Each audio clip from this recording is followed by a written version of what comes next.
Question number 4. Radius of the circle is 10 centimeter. Area of the sector is 100 centimeter square. Find the area of the corresponding major sector.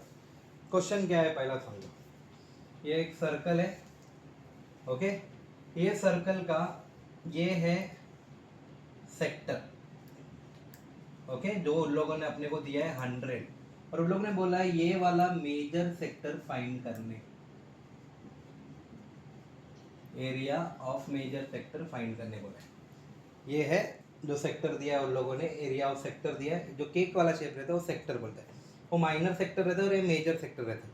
But sector बोला मतलब minor sector जो 100 दिया मेरे को find करने का major sector. Okay. तो मेरे को मालूम है पूरा एरिया ऑफ सर्कल में से अगर ये एरिया ऑफ सेक्टर का 100 में अगर माइनस करता हूँ तो मेरे को area of corresponding major sector मिलेगा. और एक बार समझा दो, पूरा एरिया ऑफ सर्कल में से ये माइनर सेक्टर में माइनस करेगा तो मेरे को मेजर सेक्टर मिल जाएगा.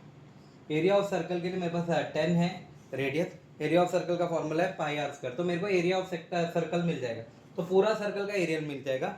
उसके बाद एरिया ऑफ सर्कल में से माइनर सेक्टर को माइनस करो तो मेजर सेक्टर मेरे को मिल जाएगा. तो मैं अभी डायग्राम इरेज कर रहा हूँ सो दैट मेरे को थोड़ा जगह मिले सॉल्व करने के लिए. ओके. सबसे पहले एरिया ऑफ सर्कल निकालेंगे. यहाँ पे एरिया ऑफ सर्कल का फॉर्मूला है pi R square. Area of circle is equal to pi R square. 3.14 into 10 radius मेरा 10 था. पॉइंट निकाल रहा हूँ 314 अपॉन 100 इंटू 10 इंटू 10. ये जीरो हो गया. मेरा एरिया ऑफ सर्कल आ गया 314 centimetre square. Area of circle. अब मेरे को डायरेक्ट आंसर आ जाएगा area of corresponding major sector.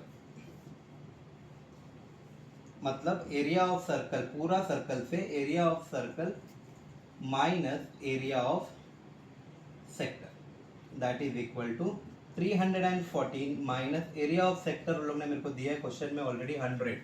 Area of sector is equal to 100. तो मेरा फाइनल आंसर हो जाएगा 214 centimetre square. Therefore area of corresponding major sector is 214 centimetre square. Question number 5 practice set 7.3 का मेंसुरेशन चैप्टर.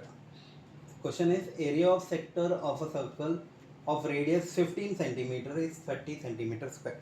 अब ये question थोड़ा tricky करके दिया है कि इसमें से दोनों में से रेडियस कौन सा है और एरिया ऑफ सेक्टर कौन सा है वो कंफ्यूज होगा.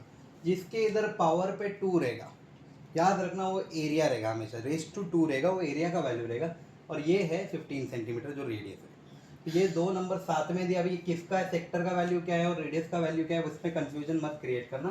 इतना ही याद है जिसका यूनिट पे 2 रहेगा पावर पे वो एरिया ही रहेगा. और जो जिसका यूनिट पे कुछ नहीं है पावर पे तो समझ जाना वो रेडियस है.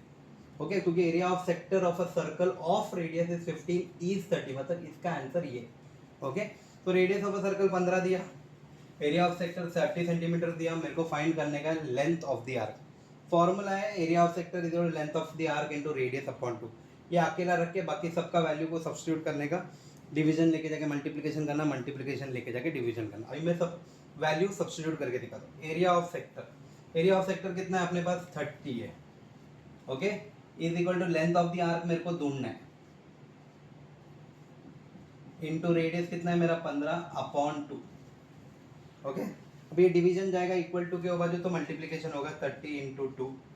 मल्टीप्लिकेशन 15 उधर से इधर आया तो डिवीजन हो गया. Therefore length is equal to length of the arc. नीचे का नंबर ऊपर, ऊपर का नंबर नीचे, नीचे का नंबर ऊपर, ऊपर का नंबर नीचे. दैट इज डिवीजन जाएगा तो मल्टीप्लिकेशन, मल्टीप्लिकेशन जाएगा तो division. 15 1 the 15, 15 2 the 30. 2 into 2 4 that is equal to length of the arc. ये आपका फाइनल आंसर है. फाइनल आंसर लिखिए तो length of the arc is 4 centimetre. Okay.